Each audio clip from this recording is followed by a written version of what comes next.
Debo was an 18-year-old girl in SS2. She was very dark-skinned, fat, and always noticeable wherever she went. In her class, she was known as the richest girl because she came to school every day with plenty of money. She had every single textbook, exercise book, and even extra writing materials that most students could not afford. Her classmates often whispered about her, sometimes with admiration, sometimes with jealousy. Debo is lucky, some would say. Her parents must be very rich, others added. But the truth was not as simple as they thought. During the third term of SS2, something unusual happened. For 2 weeks, Debo stopped coming to school. At first, her classmates thought she might be sick, but soon, rumors began to spread. One of her classmates, a talkative girl called Thanksgiving, told others during break time. "Don't you people know why Debo is not in school?" They said she had a problem with her uncle, and they had to settle it secretly. That's why she is hiding at home. Another student, Daniel, also had something to say. He lowered his voice but still spoke loud enough for many to hear. "From what I heard, Debo's uncle wants to marry her. But she is saying she must finish her education first." Can you imagine? Your own uncle thinking of such a thing. Tufiakwa.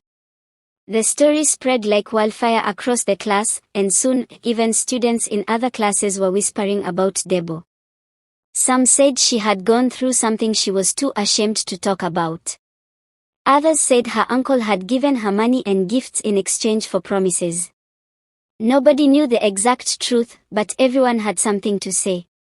After 3 weeks, Debo finally returned to school.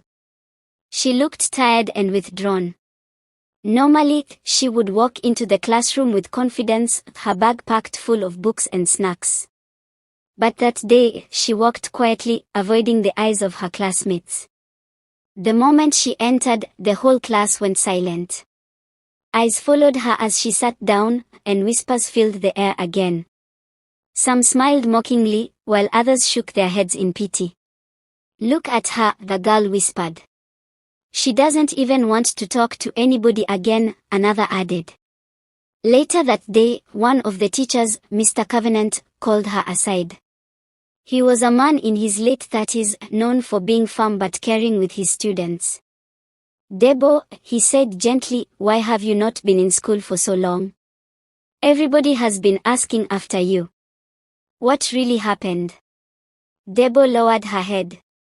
She could feel tears pressing behind her eyes.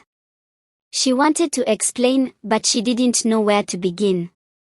"Sir," she finally said in a shaky voice, "I was not fine." "Not fine?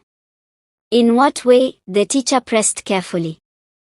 "Just not fine, sir," Debo replied, her voice barely above a whisper. Mr. Covenant looked at her for a long moment. He could tell she was hiding something, but he also knew not to push too hard. "Well, what matters now is that you are back. Focus on your studies, Debo. Do not allow distractions to stop you. You are intelligent, and you can still achieve great things if you set your mind to it." Debo nodded slowly, though deep inside, her heart was heavy. From that day, life in school became different for her. Some classmates avoided her, afraid of being caught in gossip. Others mocked her behind her back, calling her names she hated to hear. Still, a few kind ones stayed close, helping her with notes and reminding her of missed lessons. Debo tried her best to hide her pain. Every morning, she dressed up neatly, packed her bag, and walked into school as if nothing was wrong. But when she was alone, she often cried silently. Her greatest desire was to finish her education and prove to everyone that she was more than the rumors, more than the whispers, more than the money people saw her with. Deep in her heart, she knew her journey would not be easy, but she made up her mind, no matter what had happened, she would not give up on her dream of becoming a graduate one day.